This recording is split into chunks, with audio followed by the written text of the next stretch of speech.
Guys, welcome sa ating discrete structures tour for our pre-final lesson. So we're gonna uh, with weeks 11 to 12 probability and graphs. So we will open lesson 6. Okay. After this, pag natapos natin yung ating lesson, you can take pre-final quiz 1. Okay. So naka-open na siya. So if you feel ready, you can take the quiz. So let's go now with the lesson. So we'll choose the presentation. Yan, ito yung ating slides. No? So, discrete probability, everything you've learned about counting constitutes the basis for computing the probability of events to happen. No? So, remember yung counting theory na pinag-aralan natin. No? During our previous lessons, na gagamitin natin dito sa probability topic natin. No?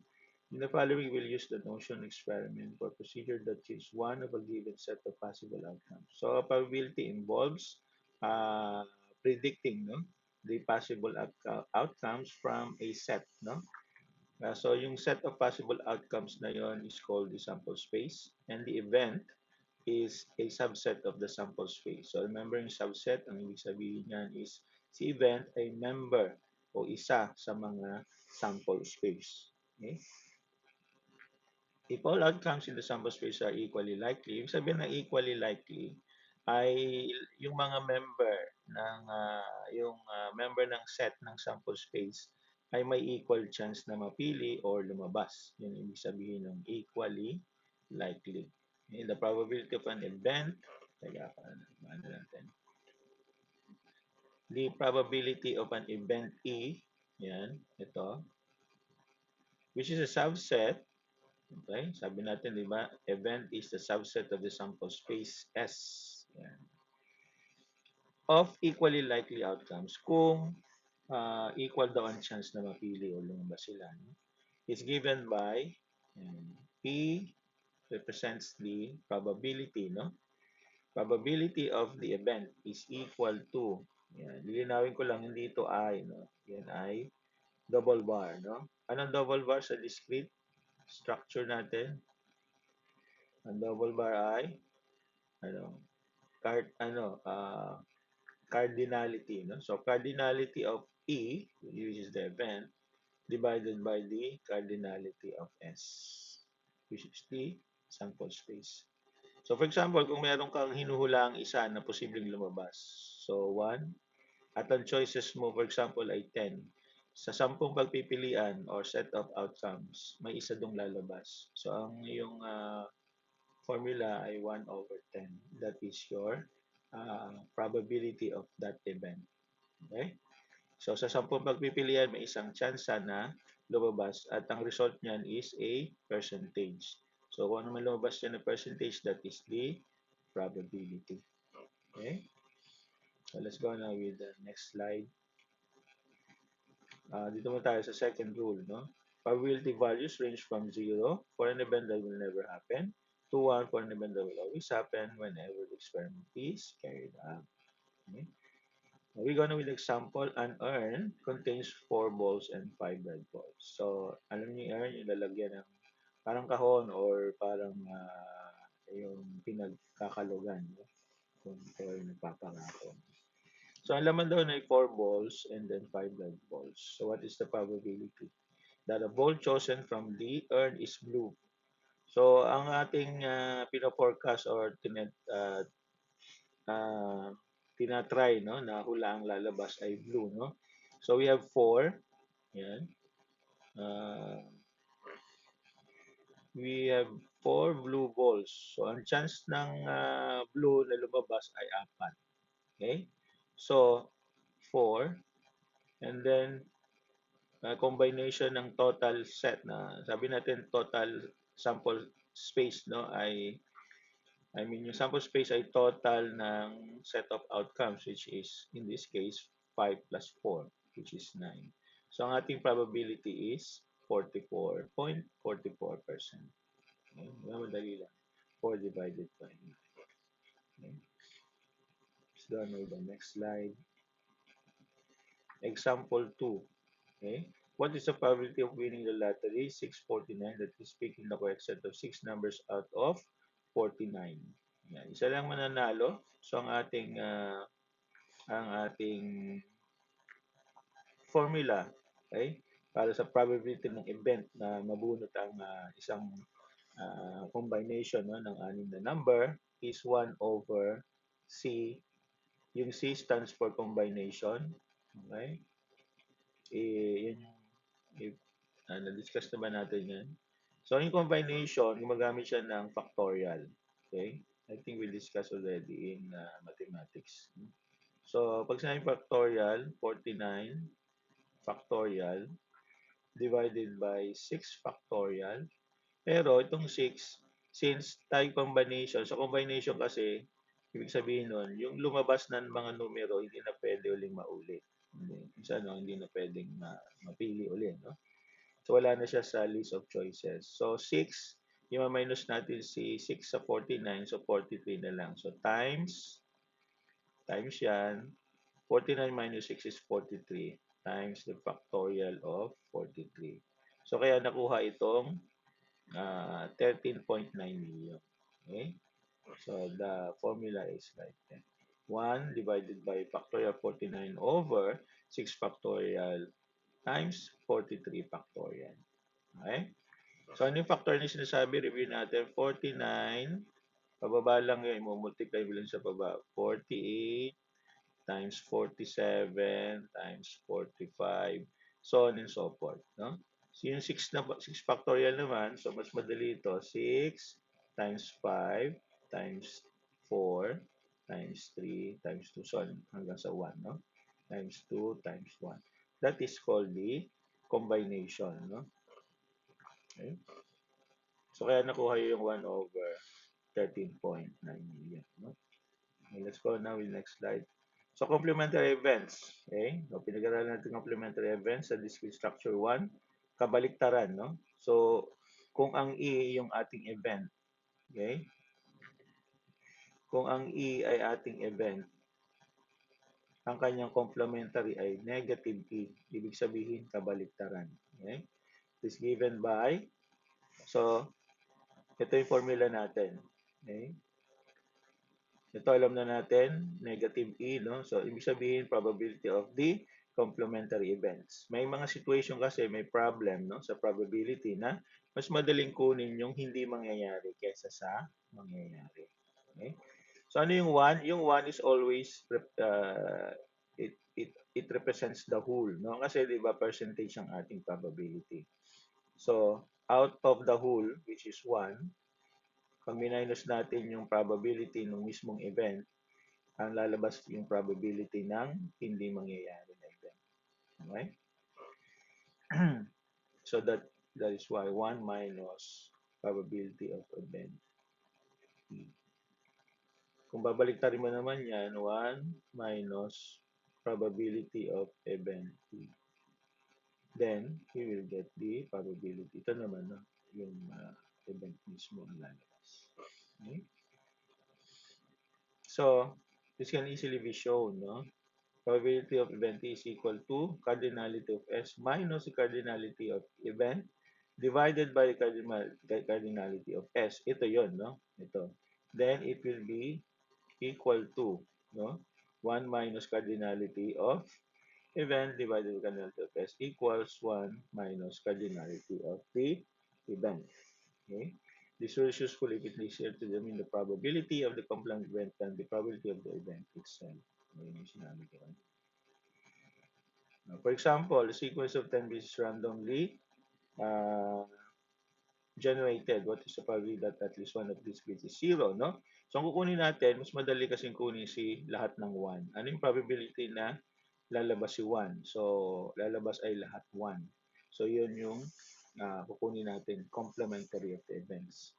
So, ang formula natin, since pipili tayo ng, kailangan natin pumili ng 10, 10 bits, okay? Na dapat lahat ay lalabas ay 0. Okay? So, we have 2. Bakit naging 2? Kasi sa binary, we have only 0 and 1. No? So, 2 digits lang. To the power of 10 kasi 10 bits yung ating pipiliin. So, we will have 1,024 choices, no, possible outcomes. And from this set of outcomes, yan, dapat none of the bits is zero. So, ang hanapin natin is ikabaliktaran. No? Okay? So, the event negative E includes only one of those outcomes, namely D. Yan. Ito yung 1, 1, 1 lahat. 10, 1. Okay? Therefore, the probability of negative E complementary events is equal to 1 over 1024, no? Bakit saan galing yung 1? Kasi kabaliktaran siya, di ba? Kasi yung probability na magkaroon ng maraming zero, 10 zero is ito, no? Choices pala to, ito yung choices. So, kabaliktaran yung ating hinahanap, then we should put 1 on top of our choices, no? Yan. So, 1 over 1024. Now, probability can easily be computed as, yan, ima-minus lang natin sa 1, dito yung whole, okay? Ito yung complementary, then we will get this one. Okay? Because 1024, babalik ta rin lang natin, di ba? So, minus 1 lang kay 1024, so 1023. Then, over the possible outcomes, okay? Then we will get the probability percentage. You go na with the next. Okay, ito, assignment nyo na. Okay? Assignment, nag-aralan kung paano. May solution naman dyan, no? Pero I want you to explain by yourself, no? So, intindihin. Okay? So, discrete probability, ito naman yung union exclusion. So, other than actually yung ginawa natin kanina is exclusion, no? Tinanggal natin uh, yung negative events or yung complementary events, no? Ito naman kasama yung inclusion, no? So remember, yung symbol natin, no? This is a union. This is ano to? Disjoint, 'di ba? Ibig sabihin magkahiwalay. So kung dalawang events daw ay magkasamang mangyayari, paano mo ma-determine ang probability? So ang kailangan lang natin is i-deduct, ihiwalay yung probability na hindi sila sabay mangyari. Okay? Dalawa kasi event natin, E1 and E2. So yan ang formula natin. Okay? So next, for the example, what is probability positivity is selected by a random for the set of possible is not exceeding 100 to be divisible by 2 or 5. So may doon tayong possible events, 2 or 5. Okay? Not exceeding 100. So ang ating choices 100, no? So kapag kinuha daw natin si E2 from 100, ang makukuha natin ay 50 na not divisible by 2. Okay? So if we get the the 0.5, no? Para makuha natin si 0.5, probability natin ano. So 50 kasi 50 yung nakuha natin na divisible by 2 over 100. Okay? Kaya nakuha si 0.5.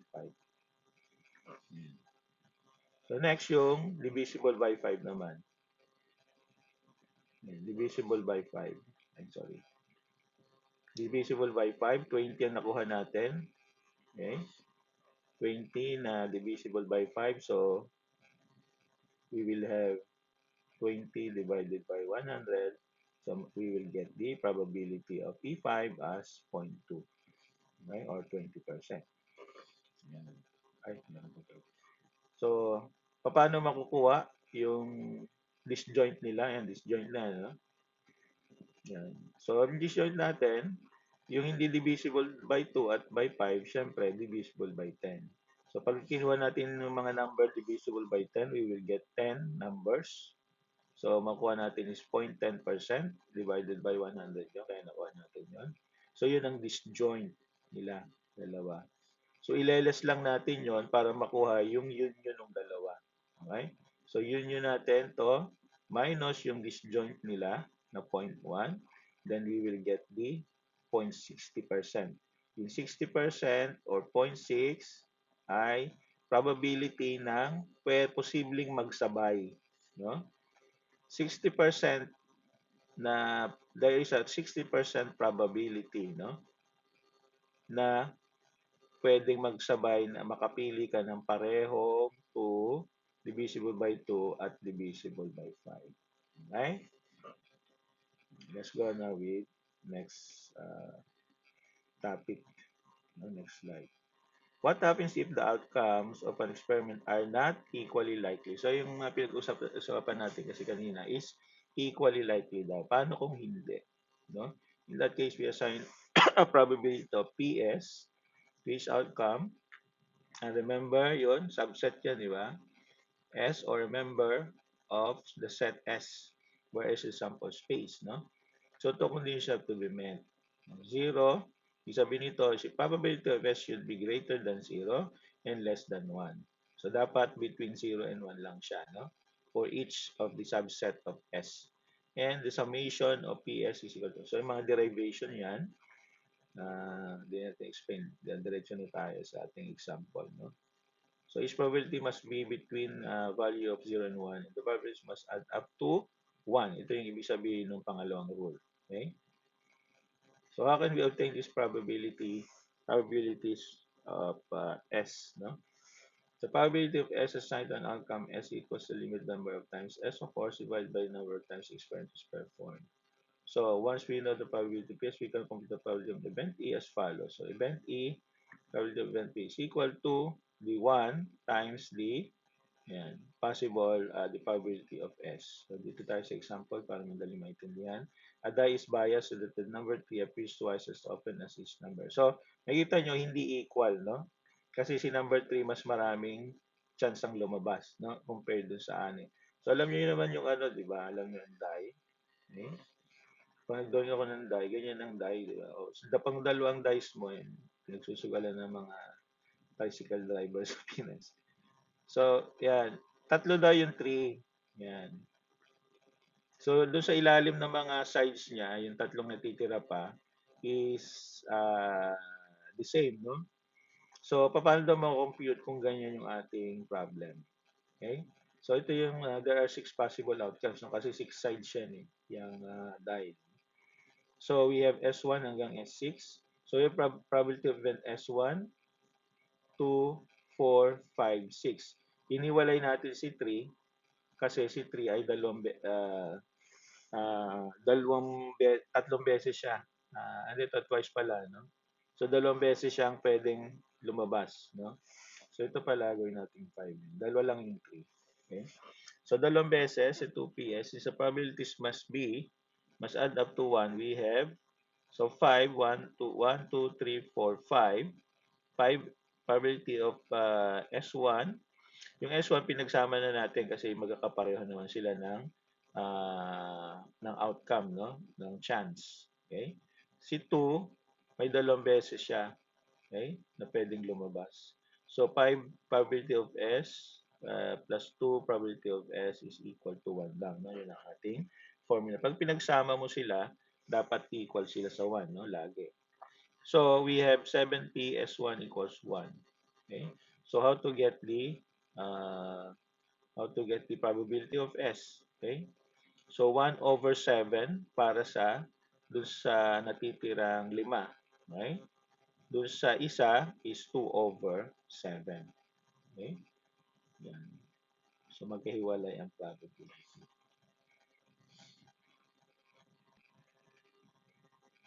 Example 2. Bias there from example 1. What is the that odd number appears when we roll the die? Okay? So ito, intindihin assignment. So dalawang assignment nyo. Okay? So we go now with our last topic for our lesson 1 prefinals, discrete structures 2, conditional probability. If we toss a coin 3 times, what is the probability that an odd number of tails appears? Event E. If the first toss is a tail. Event F. If the first toss is a tail, the possible sequences are 3 tails, 2 tails and head, tail, head, tail, and tail, head, head. No? In 2 out of these 4 cases, there is an odd number of tails. No? So may dalawa daw na odd number. No? Tatlong tail at saka isang tail, no? Ito yon. Okay. Ito yon, tatlong tail, isang tail. So, add number, di ba? 3 and 1. So, in 2 out of this, so therefore, the probability of E under the condition at F, of course, is 0.5. Kasi apat sila, dalawa yung add tail, add number of tails, then 2 divided by 4 will give us 0.5% of conditional probability. Okay? So, yun yung ating basis, no? So, we will study now the derived formula from that, no? So if we want to compute the conditional probability of E given F, which is ito yung representation ng sentence na yun, no? E given F, no? Probability of E given F, yung bar na yun basa doon ay given, no?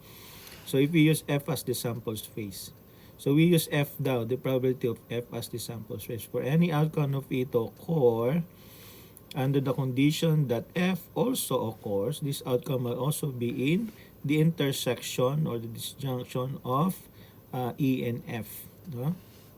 So let E and F be events with the condition that the probability of F is greater than 0, which means should be 1 or greater than 1. Okay?